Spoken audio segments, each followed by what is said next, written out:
this time of year, we always do our Advent wreath during the weeks leading up to Christmas.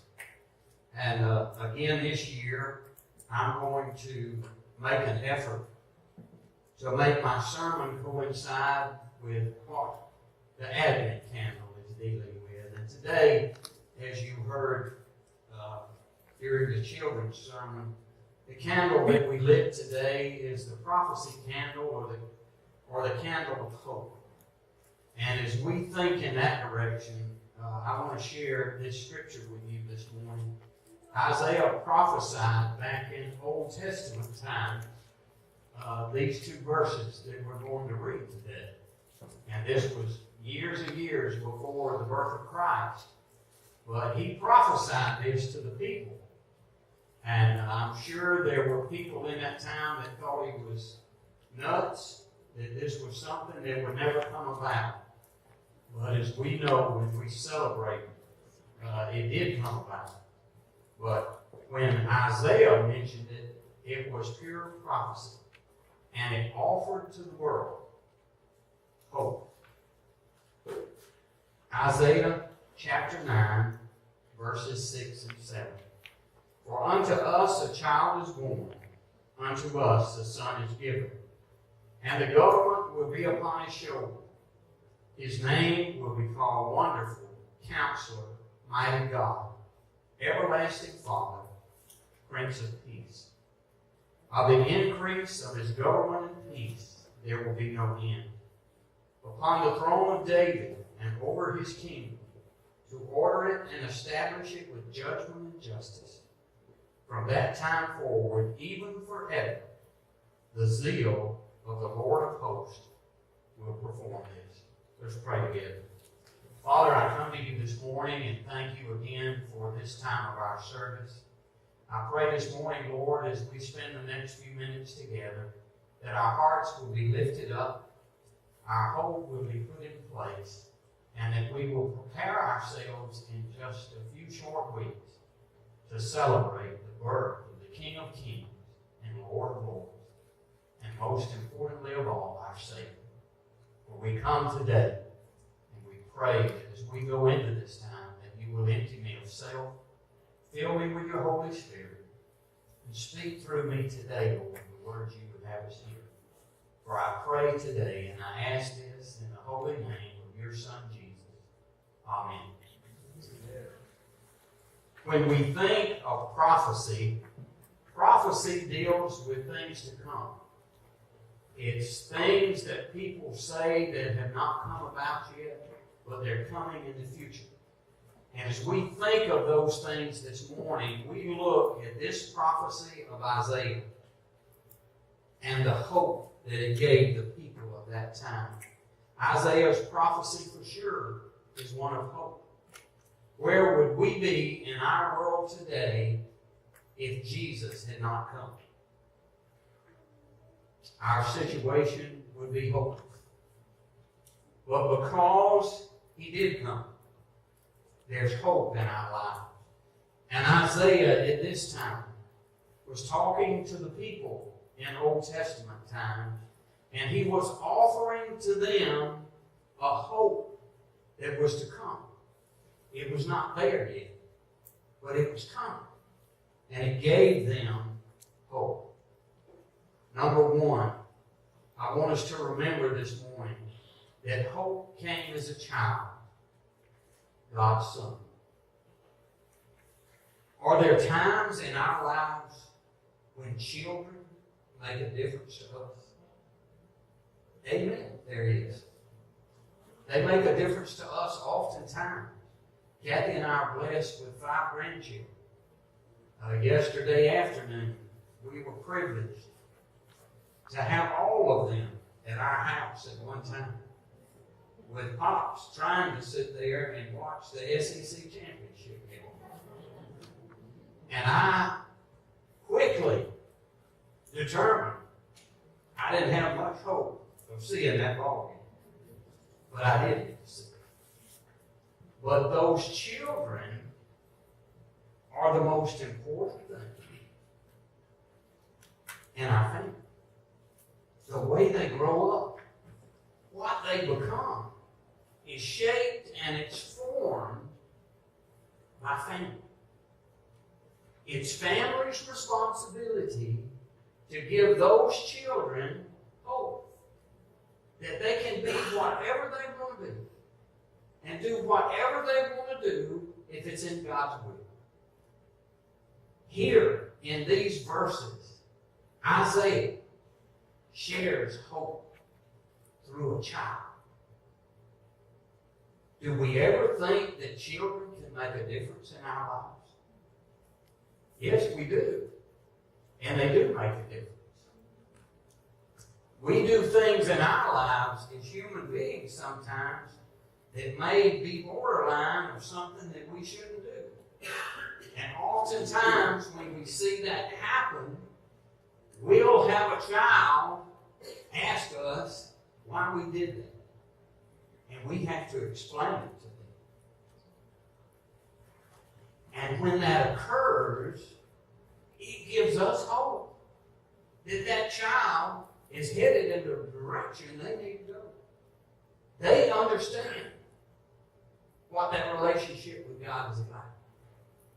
And they understand and they listen to the point that they know sometimes what that adult's doing is not particularly right. And they'll bring it to your attention. I remember well, years ago, there were times in my life when I wasn't exactly where I needed to be. And I think I've mentioned this before one time. I used to have an old Ford pickup truck. And back when I had that thing, it was one of those vehicles that they produced that a man could work on himself.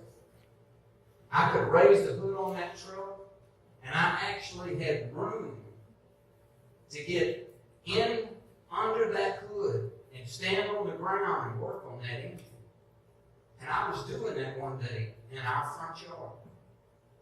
And when I started to come out of there, I hit my head on the top of that hood. And I said something I shouldn't have said. And I was clamoring, trying to get out of that thing. And Heather, our daughter, was small then. And as I was trying to climb out from under that hood, I heard her say the same thing I did. And I looked at Kathy, trying to get blamed somewhere. And I looked at Kathy, and Kathy looked at me, and she said, "Don't say a word." She heard it from you. And I realized she did.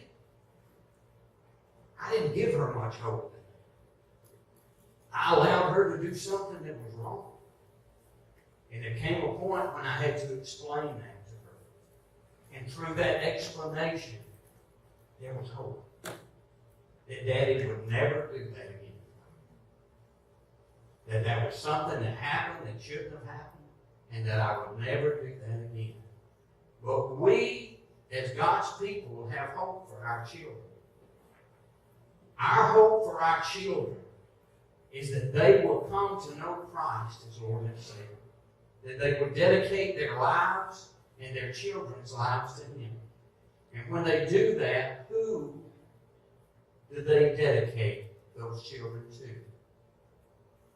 His name will be called Wonderful, Counselor, Mighty God, Everlasting Father, and Prince of Peace. Isn't that great? To know that Christ is all those things in one person. It's Him that can bring us through whatever we face. He gives us that hope that this candle represents.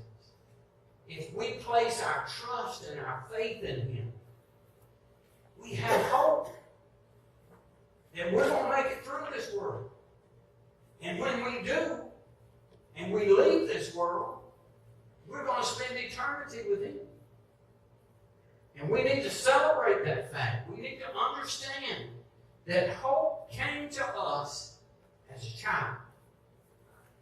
The second thing I want us to see this morning is that hope is for all people. talks in these verses that he will rule the world. His government will be one of peace. And to his government, there is no end. It is forever. You know, as we think of hope being for all people, do we believe that? Do we believe there's hope for all people? Yes, we do. That's part of our Christian teaching, that hope is for everybody. We had the pleasure as a church to go and feed the homeless. And those people oftentimes don't have hope. They see their lives as bad as they can be. And then along comes a group of Christians that offers them a hot meal and offers to love them because of who they are. And they share with them. There's hope. People care about you. People love you. The one that loves you the most, his name is Jesus. And he can change your life. Let me tell you this morning, if you don't believe Jesus can change your life, look at me. Because he changed me. He took me from somebody that was away from him, doing his own thing, and brought me to a saving knowledge of him, and changed my life forever, for the better. Let me tell you this morning, church, there is hope. And that hope is for all people. You know, we see things often where God opens a door for us to do something. And it gives people hope. Last week, I left my home and I had to stop at the gas station and get some gas. And I was at the gas station pumping my gas. And a man whipped in on the other side of the pump that I was using. And he ran in the store. And he came back out. And he got in his car. And he turned the key. And it wouldn't crank. It turned over, but it wouldn't crank. And as I stood there pumping my gas, he said, I just had a terrible day. And I said, well, what's the problem? And he said, well, I'm trying my best to get to a brand new job in Columbus, and my car won't crank. And I asked him a question, have you had trouble with your car before? And he said, no, it's been cranking fine. And I said, well, I'm no mechanic. Well, let me look at it. And I went over, and he got out of the driver's seat, and I got in it, and I turned the key and looked at the dashboard. And I got out, and I said, well, maybe I am a mechanic. I said, I know what your problem is. He said, well, what is it? And I said, you're out of gas.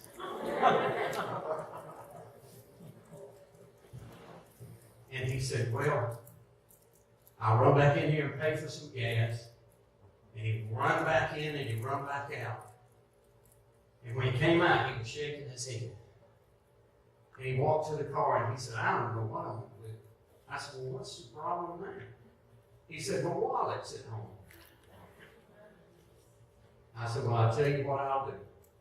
And I pulled my billfold out and I gave him $10. I said, go in there, take $10 worth of gas, and we'll get you on the road. And when he came back out, he started to pump and started pumping that gas. And he looked at me and he said something I don't think I'll ever forget, because I consider myself a pretty good looking guy. But this guy looked at me and he said, you know, you're probably one of the ugliest angels I've ever seen.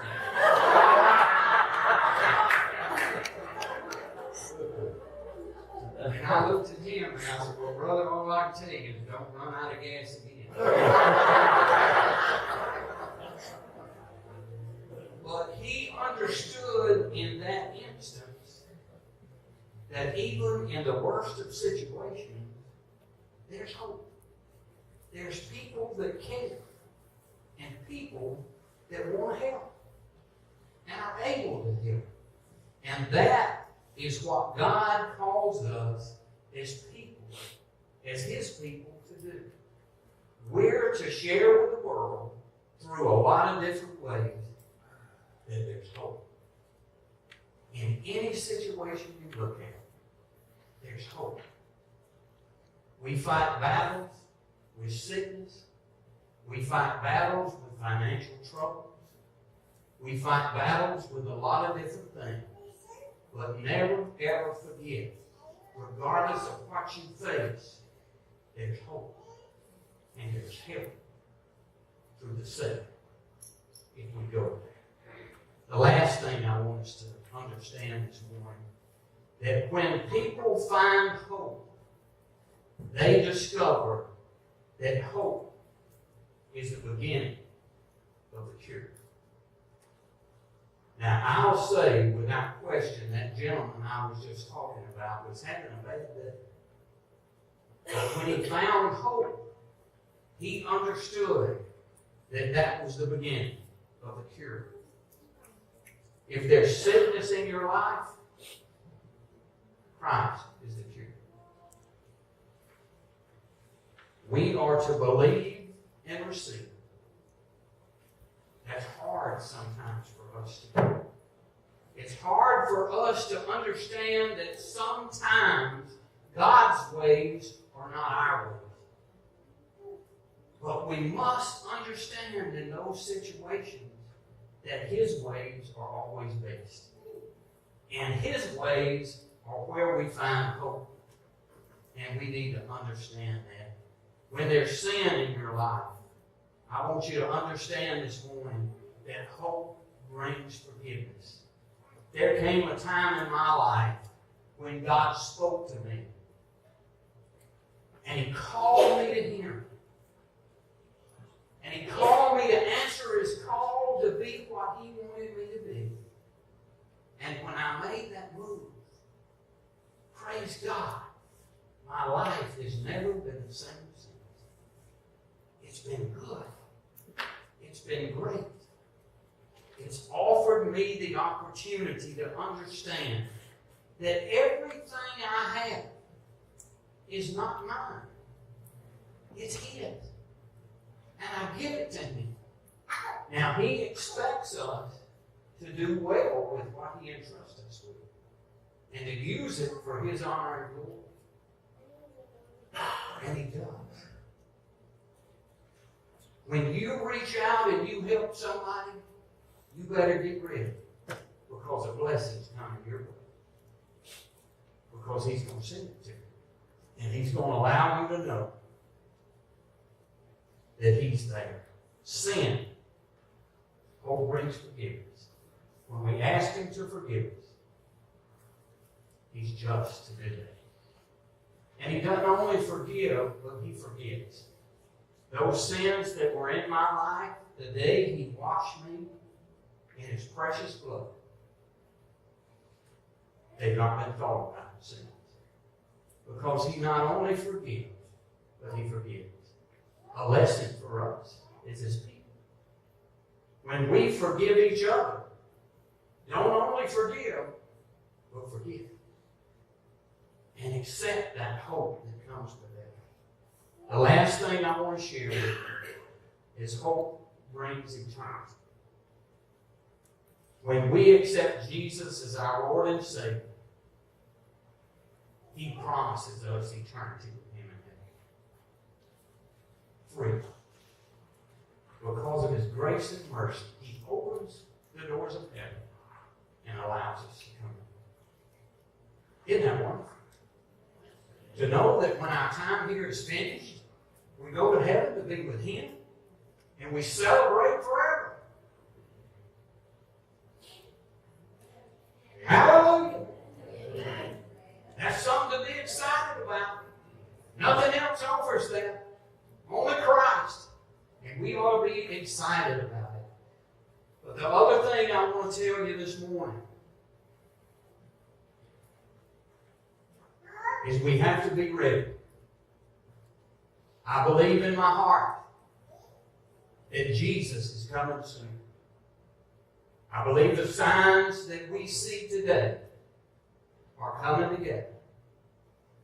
And there's going to come a day when Jesus is coming.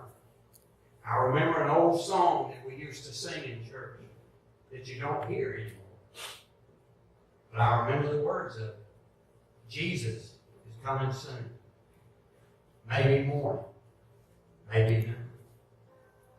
But He's coming. And our responsibility and our hope is that we're ready when that eastern sky parts and that trumpet sounds, that we're ready to go. You know, we're dealing with my dad, as many of you know right now, with terminal cancer. And he had some company this week. And as I sat there with him and this company came in, every time they asked him, Harris, are you hurting? He said, no, I'm okay. And I'm looking at him thinking, you know, Daddy, I know that it's not so. But as I think, I know my dad. And I know what he's talking about. And he is okay.